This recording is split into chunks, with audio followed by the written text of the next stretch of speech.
Justin, arr, come with me on a grand voyage. I don't know why you're talking like this. I don't either, because we're looking at Sunless Sea, and it's like a game where you explore a sea in a steamboat, but you're not a pirate.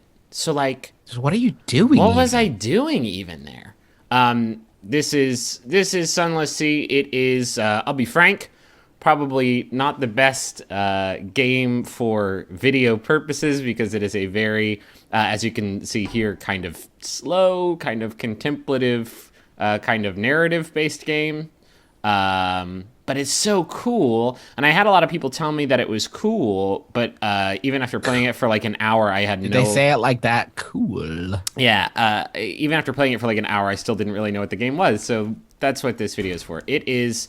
Got a crab issue there. I got a crab. I'm going to see if I can't turn around and pop him off. I'm trying to get to this lamp because I've got a horror rating that is increasing, or a terror rating, I think is what it's called, as I stay out in the darkness of the sea.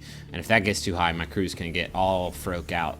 Well, I'm assuming the giant crab isn't helping with that. Crab ain't helping. Crab ain't helping. Being away from land, that doesn't help. Going through fog makes your crew pretty spooked out. But I killed that crab. I'm going to see what I can do with its guts. Does that help their spirits? Like, I think things are going to be all right now. Well, it depends. Can I butcher it and get some food out of it, some delicious crab meat, or I can dissect it for knowledge, but I failed because it wasn't dead. Luckily, I didn't lose anybody in the crab's thrashing. I don't know, it looked dead to me. So Sunless Sea, it's kind of a complicated game to explain. Basically, you are this voyager who is tasked with exploring the undersea, or the Untersee is what they actually call it, which is this underground sea. London has fallen underground in this world and is sort of the main city hub, and you have to go around the Untersee, where there is no sun, because it's underground, and explore these different areas, get some reconnaissance on what's going on in these different ports, gather news from these ports, and take them to London, where you can be paid. You can get that money. You can do the same with, rare artifacts that you found while exploring the sea, or any information really that you gather at all. That's basically your MO, is information, whether that's dissecting monsters that you've killed or whatever. You get that money and you can buy fuel and supplies. If either of those run out, then you die, basically. Or you can buy upgrades to your ship. You can buy new ships. Here I'm actually selling some supplies because I need money so I can hire a new crew member. And by hiring crew members, you can increase your stats. You can see I've got 5 of them up there in the top right. So your crew members will boost those stats, but you can also talk to them and they will train you in specific stats, and those will increase. The stats are kind of cool because the game's like combat mechanics are fairly simple. You basically get close to an enemy and then your weapons charge up and you can fire them, but your stats, change how quickly they charge up.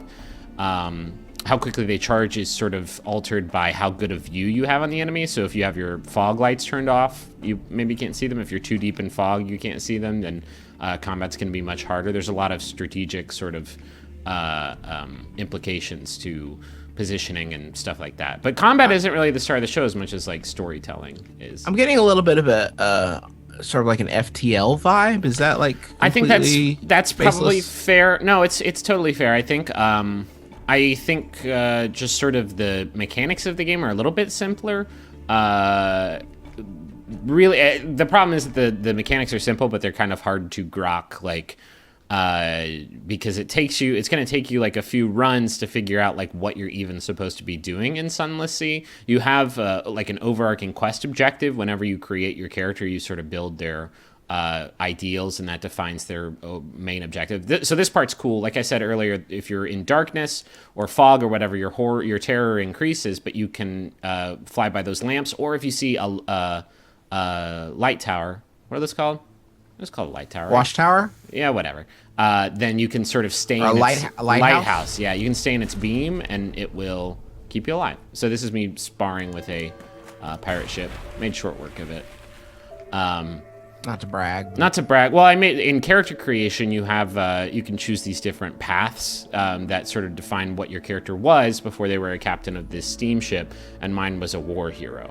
So his iron stat is much higher, and that basically just means that he deals a lot more damage in combat than somebody else.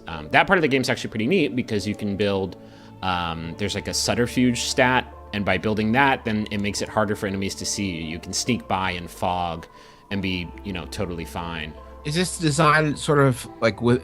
It's obviously not a roguelike, but does it have that sort of like structure? So it's not pitched as a roguelike, right? But I think it kind of does have that structure because you will die. You'll die. Like you're going to die at some point. Yeah, so at this moment, this was me very nearly skirting death because I have 1 fuel left, which is not going to be enough to get back to London, and I'm broke as a joke, so I can't really buy more fuel. I have literally 0 money. So if I tried to get back to London, I was going to die. But luckily I found this island and explored the shore, and I thought, hey, the remnants of a shipwreck, maybe that'll help me out, and I got 10 fuel. If that hadn't happened, if that had not happened, this run would have ended because I couldn't get back to London, which I'm doing now to sell all my shit. If you die, then you can have certain traits or items inherited by the next player to come along. So this is actually my second run. My last character was a priest who had a high heart rating, which is that stat on the left, which helps with like healing and will, stuff like that. And I actually inherited some of that. So I started this character with a higher heart rating. What's cool is you can spend your resources upgrading your estate in Fallen London, and you can also use your resources to buy more and more complicated wills, and your will determine what you bequeath to the next character. So it's kind of like an insurance policy. If you've got a character who you've been playing with for a long time, got a bunch of really high stats, and you're about to go into the shit, you can spend a lot of your resources upgrading your estate and writing a will to pass on more and more stuff to the next character if you die. When you die, the next time you come back into the Undersea, it's going to be different. All the position of all the islands are randomized. Just finding stuff, there's a cool mechanic called the Z-Bat, which is a sort of recon bat that you throw into the air, and he flies around and tells you where the nearest island is. So you have to use that to go around and find items. So this has been coming back from a pretty high, a pretty long journey where I went and saw about like 13 ports or something like that and came back and cleaned up. But it was really risky. Like you saw, if I hadn't gotten that fuel, I would have taken all of this stuff to my grave and it would have been game over. So it's kind of got a risk reward element to it. Okay.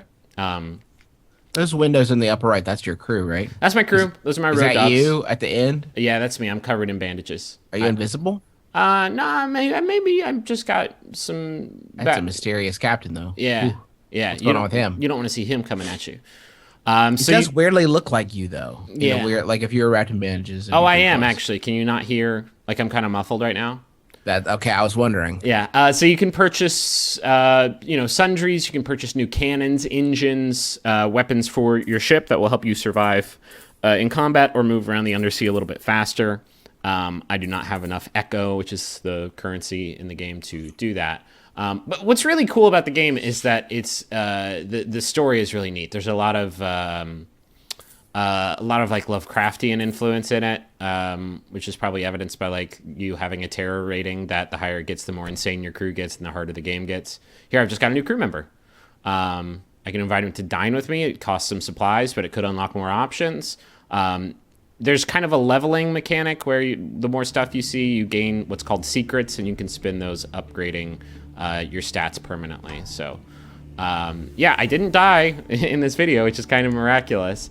But it's going to happen a lot because this game's really punishing. But it's out now on Steam and GOG. I think it's like $18.